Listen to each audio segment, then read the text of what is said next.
Halo, selamat bertemu kembali di pelajaran fisika kelas 12. Masih di bab 1 mengenai rangkaian arus searah.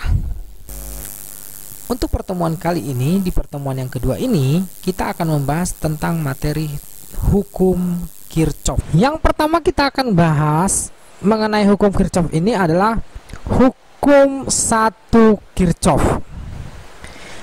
Dalam suatu rangkaian yang bercabang, menurut hukum 1 Kirchhoff, jumlah arus total yang masuk pada titik percabangan harus sama dengan arus yang keluar. Kita masuk ke contohnya. Nah, kamu perhatikan di situ terdapat suatu rangkaian tertutup yang terdiri dari dua lampu. Ini lampu pertama, yang ini lampu kedua, terhubung dengan sebuah sumber tegangan. Bila kamu menemukan simbol seperti ini adalah simbol tegangan arus searah. Nah, penerapan hukum 1 Kirchhoff itu bisa kamu lakukan pada rangkaian ini. Caranya adalah kamu cari di rangkaian ini titik percabangannya. Kalau kita lihat dari gambar tersebut, terdapat dua titik percabangan. Kita misalkan saja ini sebagai titik percabangan yang pertama atau titik percabangan A, yang ini titik percabangan B. Nah, konsepnya adalah arus itu mengalir dari tegangan tinggi. Berarti kalau dari baterai, ini baterainya, arus akan mengalir dari kutub positif. Nah, kita sebut saja arusnya namanya I. Kemudian arus akan masuk ke titik percabangan. Nah, berarti kalau begitu kita lihat di sini gambarnya arusnya masuk ke titik percabangan A. Setelah itu sampai di titik percabangan A, arus akan terbagi dua, keluar. Nah, ini kelihatan ya keluarnya.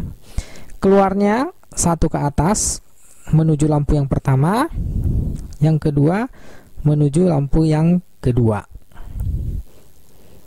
Jadi, kalau kita terapkan hukum 1 Kirchhoff pada soal ini,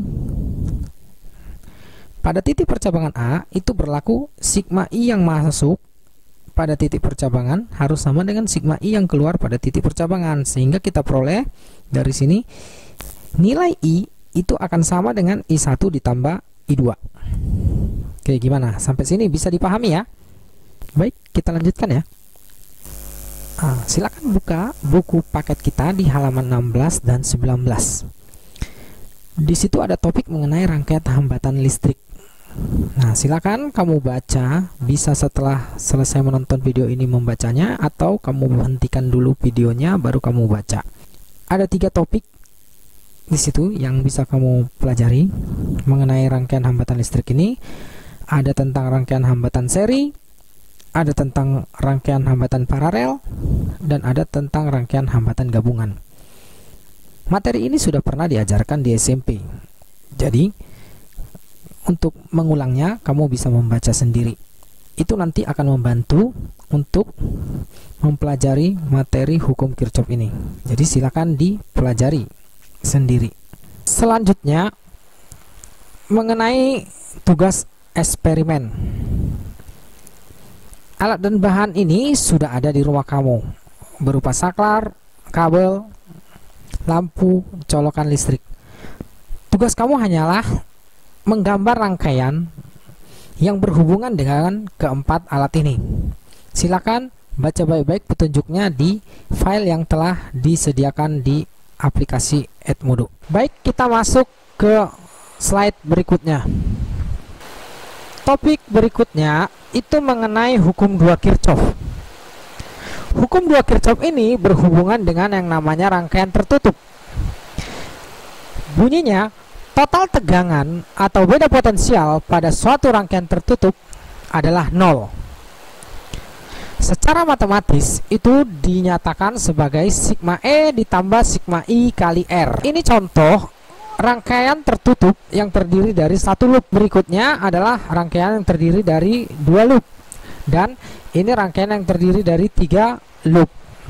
Untuk memahami penerapan hukum 2 Kirchhoff ini dalam soal, saya meminta kamu membuka halaman 25 contoh 1.8 di buku paket.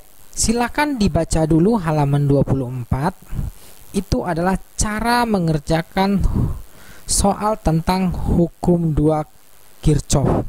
Di halaman 24 telah dituliskan di situ langkah-langkah apa saja yang harus kamu lakukan untuk mengerjakan soal yang berhubungan dengan hukum 2 Kirchhoff. Silakan dipelajari. Ini adalah contoh soal rangkaian tertutup 2 loop.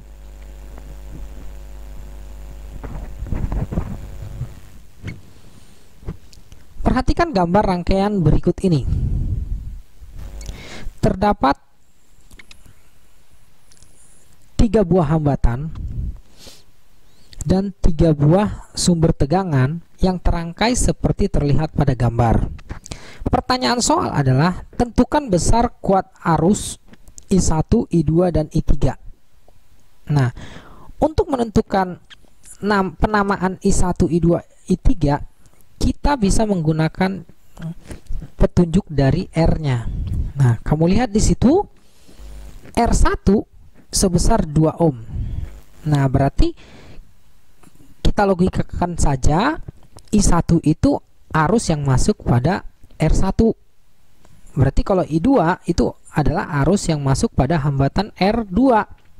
Nah, berarti yang I3 itu adalah arus yang mengalir di hambatan R3-nya adalah I3. Nah, langkah mengerjakan soal ini yang pertama kita lakukan adalah cari dulu titik percabangan. Nah, terlihat jelas di situ di gambar itu hanya ada 2 titik percabangan. Nah, saya kasih nama. Misalkan di bagian yang ini titik percabangan A. Di bagian yang satu lagi itu titik percabangan B. Nah, misalkan saya ingin menentukan besarnya tegangan AB.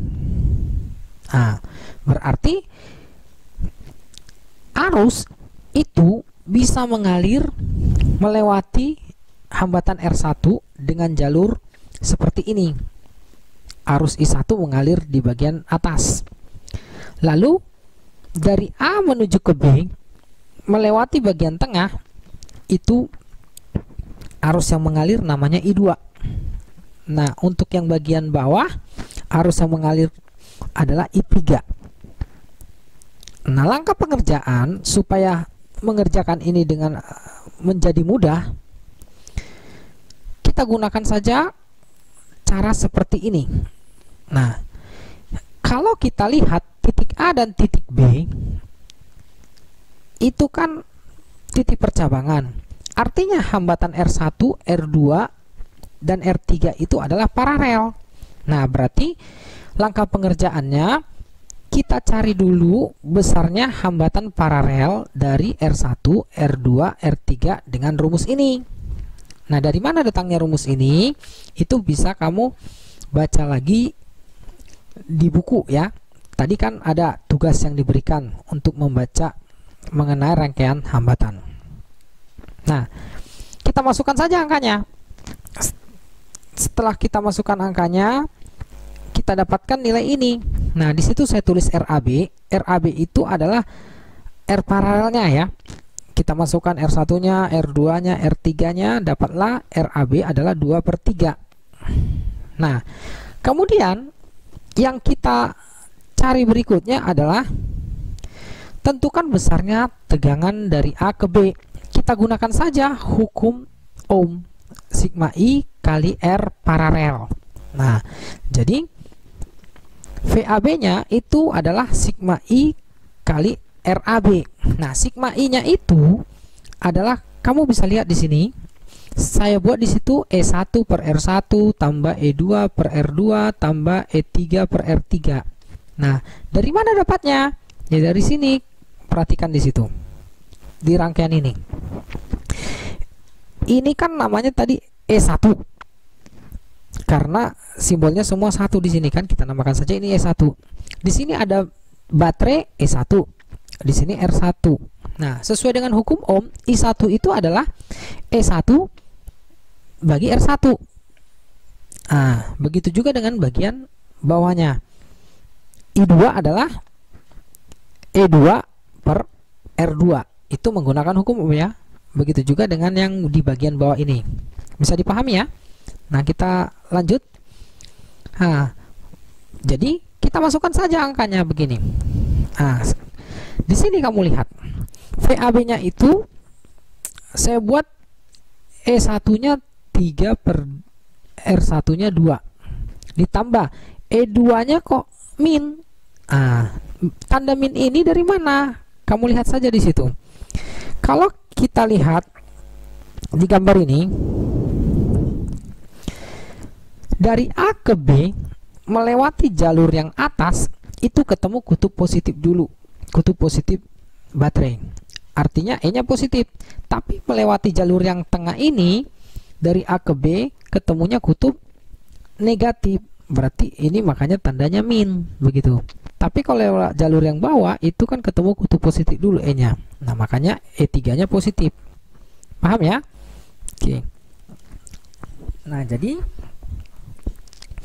kita masukkan angkanya. Kita peroleh tegangan AB-nya 2 volt.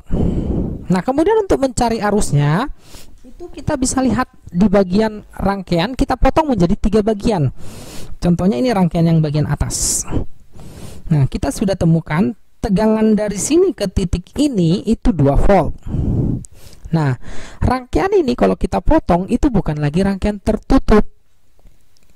Jadi, untuk itu menjadi rangkaian terbuka. Bagi rangkaian terbuka itu rumus hukum Kirchhoff-nya kita rubah saja ini. Jadi seperti ini. VAB-nya bukan 0. Berarti VAB sama dengan sigma E tambah sigma I kali R. Nah, lalu ya kita bisa hitung sekarang I yang mengalir di R1 kan I1. Nah, kita masukkan aja angkanya nih. VAB-nya itu kan dari persamaan yang ini kita peroleh ini. VAB-nya 2 dari hasil perhitungan. E-nya hanya ada E1. Nah, kita bergerak dari A menuju ke B. Di sini ketemu kutub positif dulu. Makanya di sini E1-nya positif ditambah I1 kali R1. Nah, kita masukkan angkanya, kita perolehlah A-nya setengah ampere. Kemudian kita masuk ke bagian rangkaian yang di tengah. Dari A menuju ke B itu kita temukan di bagian ini ada R2, ada E2. Nah, rangkaian ini terbuka. Untuk rangkaian terbuka persamaannya menjadi seperti ini. V dari A ke B itu adalah sigma E tambah sigma I kali R. Nah, kita masukkan angkanya atau datanya dulu, ini persamaannya dulu. Kita dapatkan seperti ini nilainya nanti ya.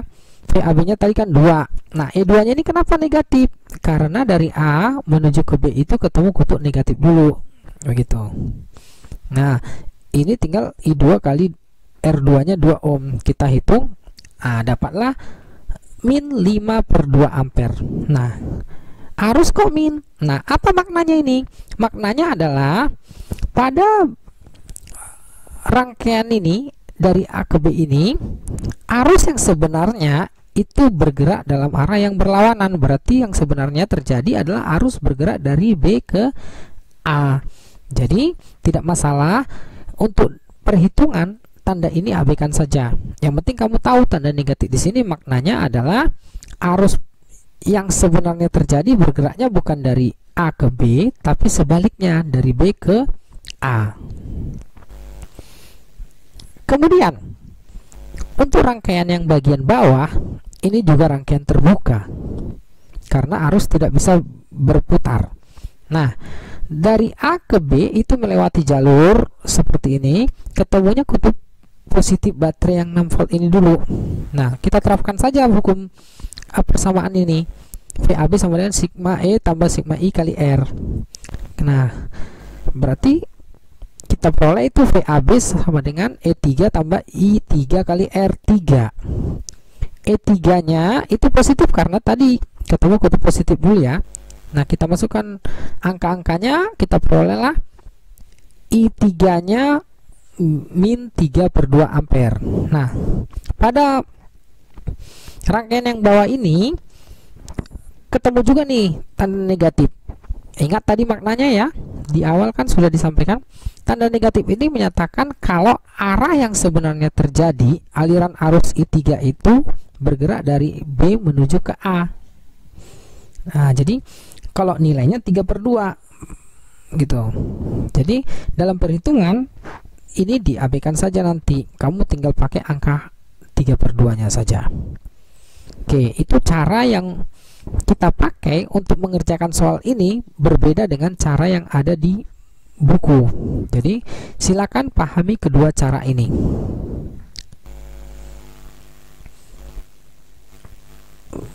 Baik, sampai sini dulu pertemuan kita untuk pertemuan kedua ini. Kita akan lanjutkan di topik berikutnya di pertemuan ketiga.